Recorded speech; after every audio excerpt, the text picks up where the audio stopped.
welcome back to another episode of Travis Does Firewood.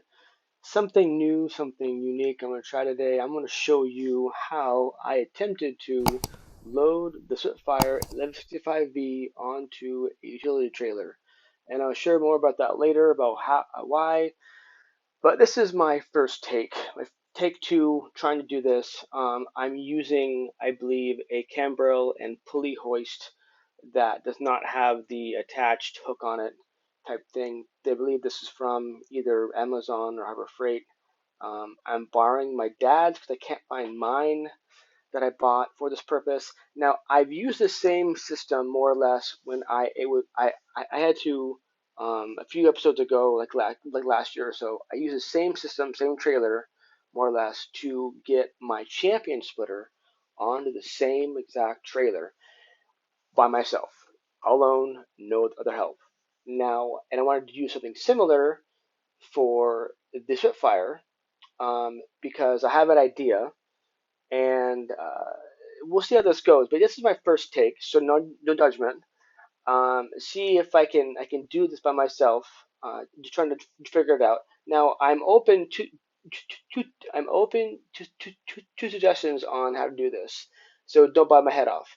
But this is just my first attempt, and so it'll be a few minutes. There's no fast forwarding. I'm just gonna try to figure this out on my own type thing. So I have some sort of like ratchet strap connected to the front of the trailer here, and one end of the pulley attached to that with like a knot or a carabiner or something.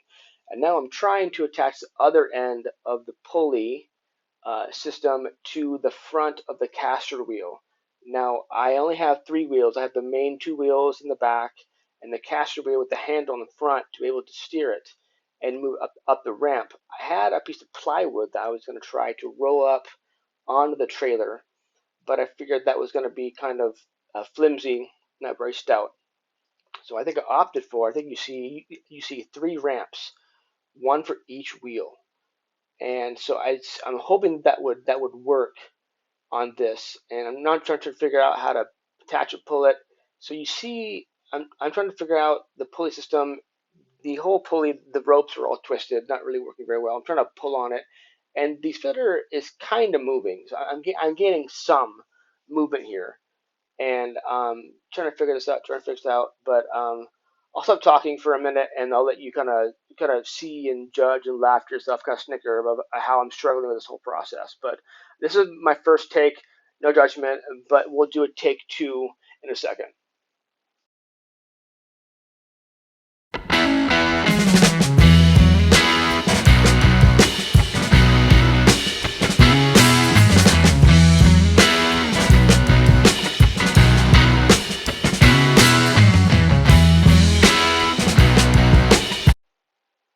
And this is me trying to contemplate my life choices and figure out that I've just basically given up on this idea.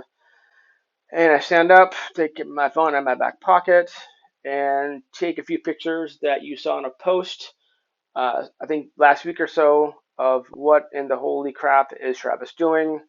And you all guessed, and I'll tell you a little later in the episode. But yeah, that was the end of take one.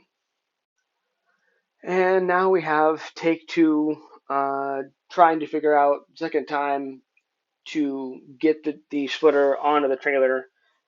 This is I'll fast forward here in 1 second, but this is just like a montage of the whole process. I wanted to show you start to finish how I did it, and I did it by myself because no one's around, and I have no one else local that I at the time could think of to help me.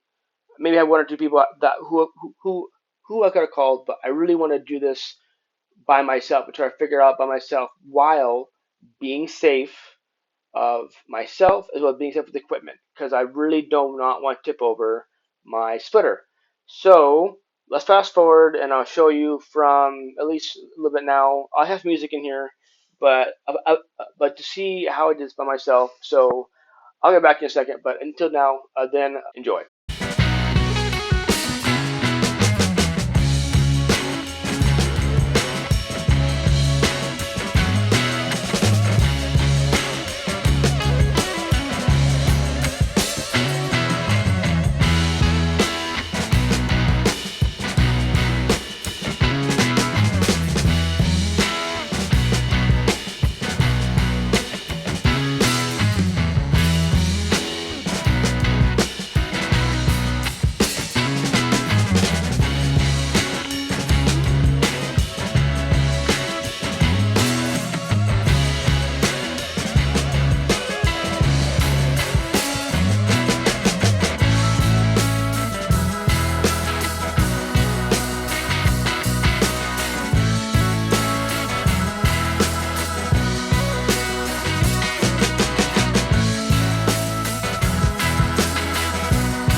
And there you have it. From start to finish, me getting my Spitfire 1155V by myself loaded on a trailer without a forklift, without anything.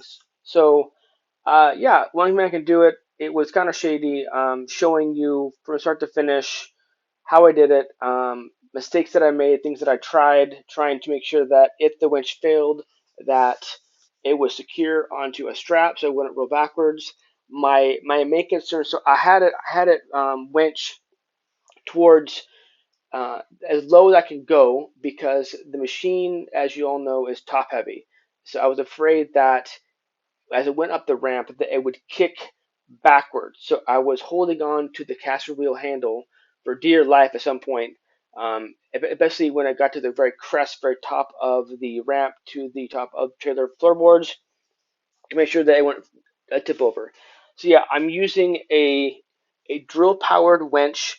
I went that route because I didn't want to use like a boat crank winch because I needed to be lower to the ground as possible, and with a hand crank that would not really work because I would have to hit the floor. I guess in hindsight I could have pivoted sideways, but I went with the drill winch. Another reason why I went with the drill winch is because I other winches that would be still affordable needed power from my truck battery, and I didn't want to mess with that.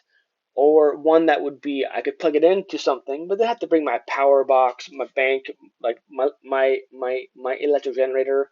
Or I don't think that the plug-in in the back of my truck bed would actually work. So I think this would work. So I bought this drill winch, and it worked fine. It was a little slow.